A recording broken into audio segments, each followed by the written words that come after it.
Hello students and welcome back to our YouTube channel Vidyam. मैं हूं Anshita Jindal, a graduate from Shriram college of commerce New Delhi. And आज इस video में हम खत्म करने वाले हैं हमारा इंडियन इको का चैप्टर नंबर 2, जिसमें हम पढ़ते हैं इंडिया का डेवलपमेंट एक्सपीरियंस 1950 से लेकर 1990 तक। ठीक है, तो चैप्टर 1 ऑलरेडी कर चुके हैं। चैप्टर 2 में भी हम एग्रीकल्चर के बारे में सब पढ़ चुके हैं, इंडस्ट्रीज के बारे में सब पढ़ चुके हैं, 5 ईयर प्लान के बारे में सब पढ़ चुके हैं। अब थोड़ा सा आगे का जो पोर्शन बचा है आज उसको कंप्लीट करेंगे। ठीक है, प्लीज तीनों चैप्टर्स को एक स्टोरी लाइन बनाकर ही याद करना साथ में, तो बहुत जल्दी याद हो जाएगा। And every Tuesday, Thursday and Saturday बेटा 4 बजे आपको हमारे चैनल पे अकाउंट्स की, 7 बजे हमारे चैनल पे इको बीएस की वीडियो मिल रही है। सारी की सारी प्लेलिस्ट का लिंक है डिस्क्रिप्शन में, जल्दी से जाके सारी प्लेलिस्ट को सेव कर लो, क्योंकि सबसे बेस्ट कंटेंट मिलने वाला है यहाँ पर आपको। अपने ग्रेड्स को इंप्रूव करो, हमारी तरह एसआरसीसी का सपना देखो, बड़े से बड़े कोर्स करने का सपना देखो और प्रूव कर दो कि कॉमर्स के बच्चे किसी पीछे नहीं है। कॉमर्स में भी उतनी ही अच्छी करियर ऑप्शंस है जितनी किसी दूसरी चीज में। कॉमर्स इजी नहीं है,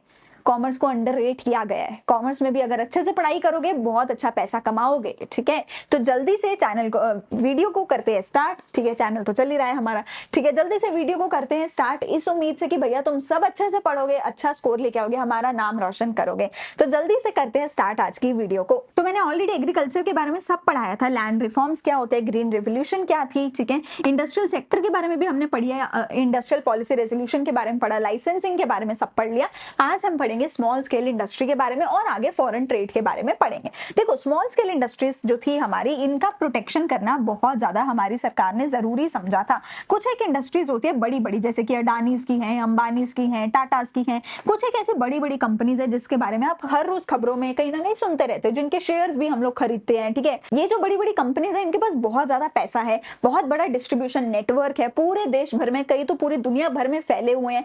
इनके लिए बहुत आसान है किसी भी छोटे से बिजनेस को यूं एकदम से खत्म करने का, उसका डिमांड सारा छीन लेना, उसको तबाह करने की पावर ये लोग रखते हैं हर एक छोटे बिजनेस को। तो इसलिए बहुत जरूरी है कि हम अपने छोटे छोटे बिजनेसेस को संभाल के रखें। ठीक है, क्यों संभाल के रखें, क्या है छोटे बिजनेस, सब पढ़ेंगे। ठीक है, the village and small scale industry committee हमारे सरकार ने बनाई थी, कार्वी कमिटी जिसको बोला जाता है, ये हमारी सरकार ने बनाई थी। ठीक है, देखो पहले एसएसआईज के बारे में समझो, पहले स्मॉल स्केल इंडस्ट्री के बारे में समझो, फिर कार्वी कमेटी के बारे में समझेंगे। कोई भी ऐसी कंपनी, कोई भी ऐसा इंडस्ट्रियल यूनिट जिसका मैक्सिमम इन्वेस्टमेंट 1 करोड़ रुपए से कम है, जिसने अपने एसेट्स में 1 करोड़ रुपए से कम पैसा इन्वेस्ट कर रखा है, उसको हम स्मॉल स्केल इंडस्ट्री की कैटेगरी में डालेंगे। ठीक है, ये स्मॉल स्केल इंडस्ट्रीज इतनी इंपॉर्टेंट क्यों है, क्योंकि हमारे देश में सबसे ज्यादा जो क्या कहते हैं एम्प्लॉयमेंट देता है वो होता है एग्रीकल्चर। एग्रीकल्चर के बाद सेकंड लार्जेस्ट एम्प्लॉयर जो है हमारे देश का, वो है स्मॉल स्केल इंडस्ट्रीज। अगर ये स्मॉल स्केल इंडस्ट्रीज बंद हो गई ना, तो फिर एम्प्लॉयमेंट बहुत सारे लोगों की चली जाएगी और गरीबी वापस से फैल जाएगी। ठीक है,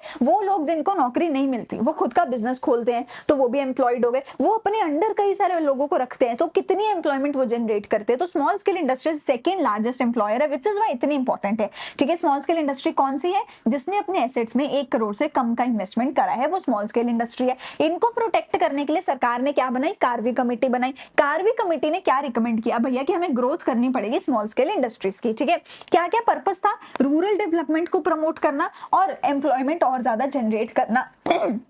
देखो, स्मॉल स्केल इंडस्ट्रीज ना यूजुअली रूरल एरियाज में होती हैं, ऐसी जगहों पे होती हैं जहां पर ज्यादा डेवलपमेंट नहीं होती है। ठीक है, ज्यादा बड़े, जितने बड़े अर्बन एरियाज होंगे ना, वहां पर उतने बड़े शोरूम्स होंगे, उतनी बड़ी कंपनीज होंगी। ठीक है, उतने बड़े बड़े इंडस्ट्रियल यूनिट्स होंगे। छोटे शहरों में, रूरल एरियाज में स्मॉल स्केल इंडस्ट्रीज होती हैं। ठीक है, लोग लोकल दुकानदारों से खरीदारी करते हैं। ठीक है, तो रूरल डेवलपमेंट को प्रमोट करने के लिए भी एसएसआईज बहुत इंपॉर्टेंट थी, और एम्प्लॉयमेंट जनरेटर तो है ही सबसे बड़े, सेकंड लार्जेस्ट, तो उसके लिए भी जरूरी है। तो क्या किया गया, हमने प्रोटेक्शन कर दी अपनी स्मॉल स्केल इंडस्ट्रीज को। Small scale industries can not compete with the big industrial firms, तो बहुत सारे स्टेप्स लिए गए उनकी ग्रोथ के लिए। ठीक है, क्या क्या किया हमने, क्या क्या किया हमने, हमने उनके प्रोडक्ट्स का रिजर्वेशन किया और उनको बहुत ज्यादा कंसेशन दिया। पहली चीज तो, अगर तुम्हारी स्मॉल स्केल इंडस्ट्री है तो तुम्हें एक्साइज ड्यूटी, यानी कि जब तुम इंपोर्ट एक्सपोर्ट करते हो तुम्हारे से टैक्स लिया जाता है, और भी बहुत सारी चीजों पे सरकार तुमसे पैसा लेते, तो सरकार ने बोला मैं तुम्हें बहुत सारी जगह पे सब्सिडीज दे दूंगी, कंसेशंस दे दूंगी और बहुत कुछ तुम्हारे लिए सस्ता कर दूंगी,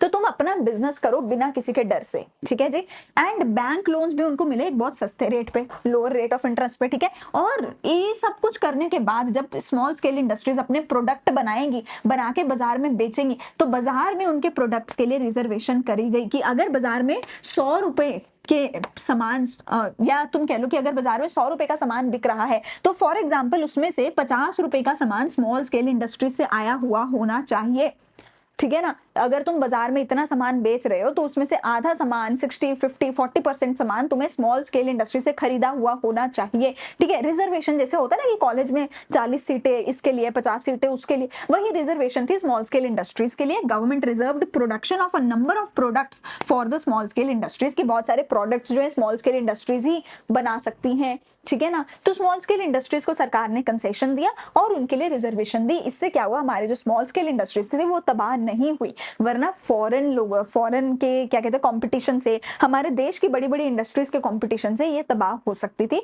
पर सरकार ने इनको कंसेशन भी दिए, रिजर्वेशन भी दी, जिसकी वजह से तबाह नहीं हुई। सेकेंड लार्जेस्ट एम्प्लॉयर बनी, बहुत ज्यादा पैसा स्मॉल स्केल इंडस्ट्रीज कमाती हैं। क्यों?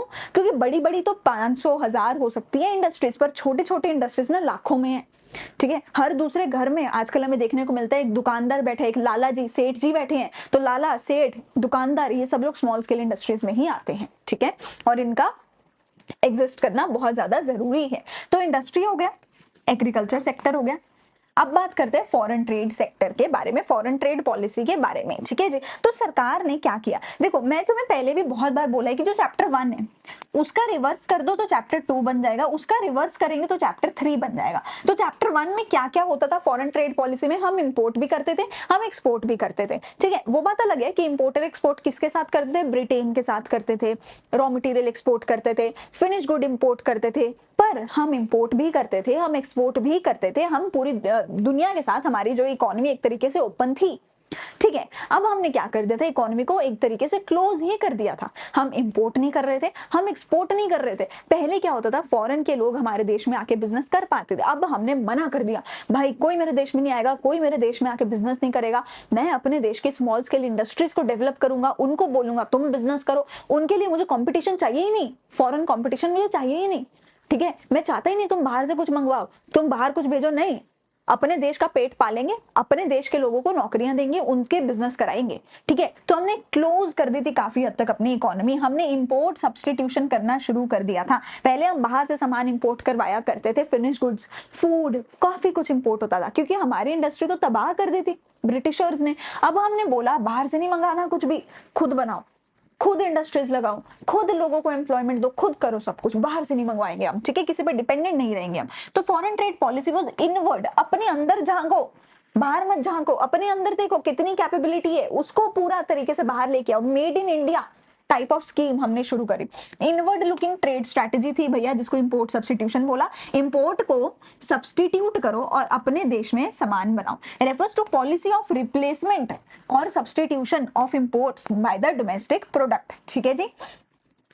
अच्छा, कैसे हमने प्रोटेक्शन करा, इंपोर्ट्स को कैसे सब्स्टिट्यूट हमने करा, दो तरीके से करा, टैरिफ लगाया, कोटा लगाया। टैरिफ का मतलब है कि अगर तुम बाहर से कुछ भी सामान इंपोर्ट करोगे तो तुम्हें, जैसे अब ट्रंप कर रहा है ना, ट्रंप अपने टैरिफ्स लगा रहा है ना, 100% का तुम्हें टैरिफ लगेगा, 150% का टैरिफ लगेगा। यानी कि अगर तुम बाहर से 100 रुपए का सामान मंगवाओगे तो 100 रुपए तुम्हें उसके ऊपर टैक्स भरना पड़ेगा, तुम्हें वो टोटल सामान 200 रुपए का पड़ेगा। अरे 200 रुपए से सस्ता तो हमारे ही देश में बन जाता, हमारे देश में सामान बनता है 150 रुपए का, बिकता है, लोग सोचते बाहर से 100 का मंगा लेते हैं। सरकार ने बोला नहीं, 100 रुपए का टैक्स लगेगा, बाहर से मंगाओ 200 का, मंगाओगे नहीं, क्योंकि घर के अंदर तो 150 का मिल रहा है, ठीक है ना। तो सरकार ने टैरिफ लगाने शुरू किए, taxes levied on imported goods and making them more expensive and discourage their use, ठीक है। और कोटाज लगाए कि ठीक है, कुछ लोग कहते थे ठीक है कोई नहीं, तुम टैरिफ लगाओ, मुझे तो 200 रुपए का सामान भी सस्ता पड़ रहा है, मैं तो मंगाऊंगा, क्योंकि भारत में तो बन ही नहीं रहा, मुझे तो 200 का भी सही पड़ रहा है, मैं तो मंगाऊंगा, तुम लगाओ टैक्स, मैं तो फिर भी बाहर से मंगाऊंगा।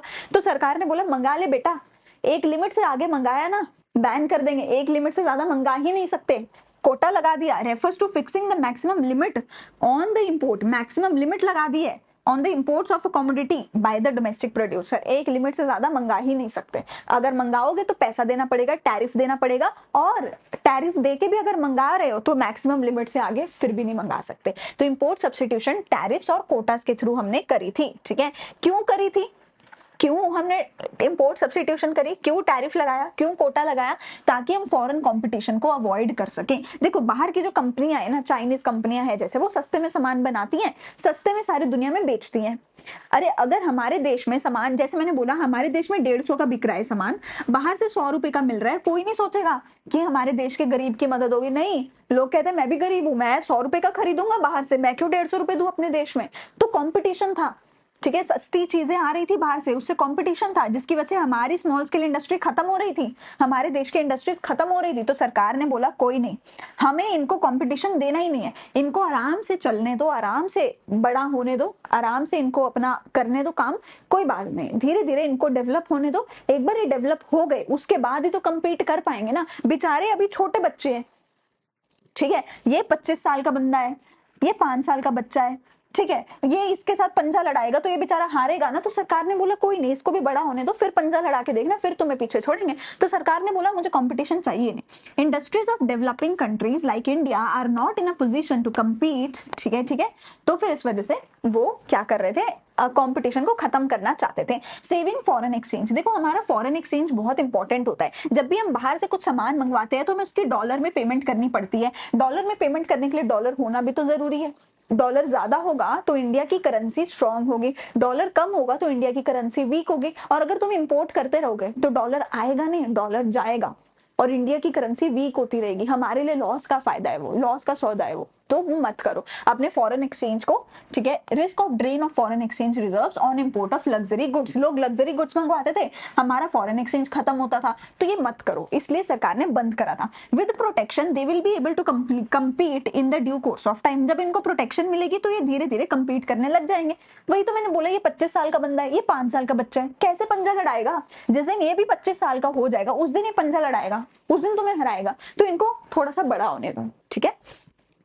इफेक्ट क्या हुआ, अब इससे हुआ क्या, पहली चीज पिक, ये हमारा क्या है, एक्रोनियम। कोई भी पॉइंट है उसका एक्रोनियम में साथ के साथ देती हूँ, ठीक है। तो फिर एक्रोनियम क्या है हमारा पॉइंट कि क्या क्या इफेक्ट हुआ इन पॉलिसीज का, जो फॉरेन ट्रेड की पॉलिसीज थी उसका एक्रोनियम क्या है, पिक। एक एक करके पढ़ते हैं। तो पहला क्या था, ऑब्वियसली प्रोटेक्शन हुई फॉरेन कंपटीशन से, हमारी जो इंडस्ट्री से धीरे धीरे अपनी बढ़ने लगी, धीरे धीरे ये भी सस्ता सामान बनाने लगी, धीरे धीरे इंडस्ट्रीज इंप्रूव होने लगी, ठीक है।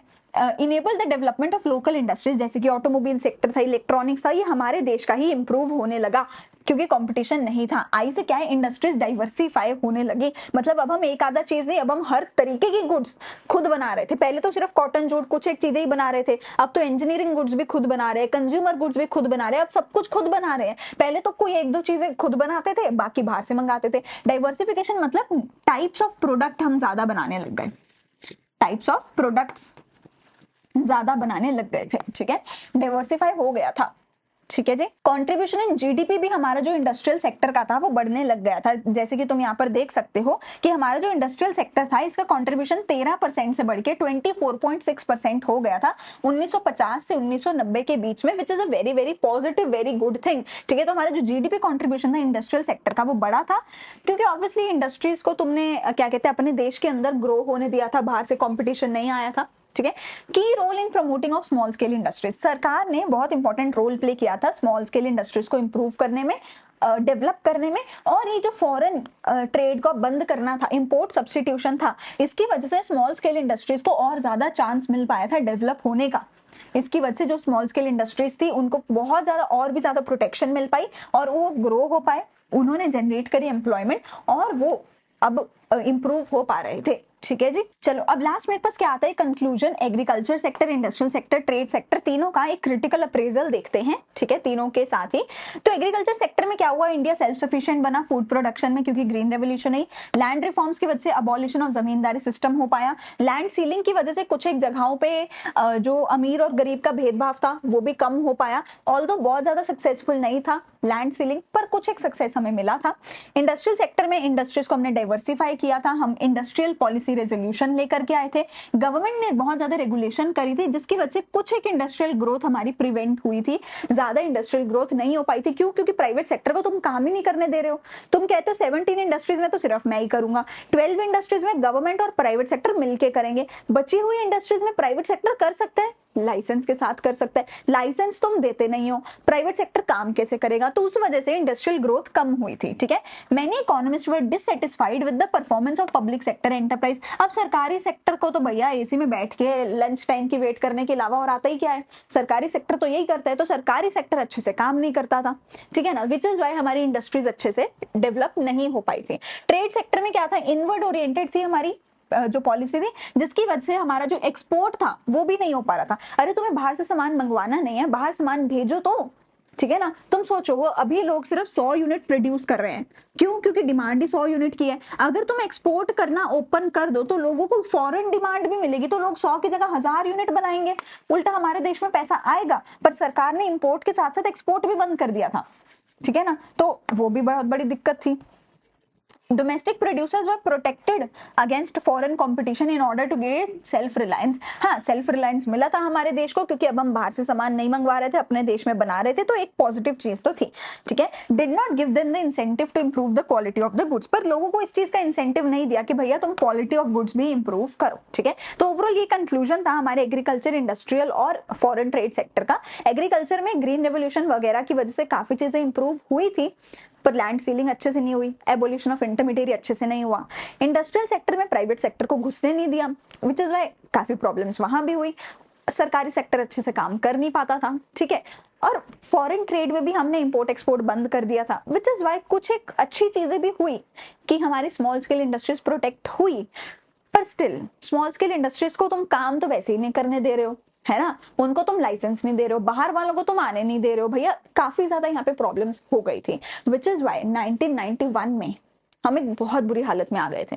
विच इज वाई पूरे का पूरा चैप्टर 3 हमने पढ़ना है कि भैया अब इस सारी प्रॉब्लम्स का सोल्यूशन हमने कैसे निकाला, ठीक है। तो यहाँ पे हमारा चैप्टर नंबर 2 होता है खत्म। कोई भी डाउट है तो कमेंट सेक्शन में जरूर डाउट पूछो। सारी प्लेलिस्ट का लिंक है डिस्क्रिप्शन में, सारी प्लेलिस्ट को फॉलो करो।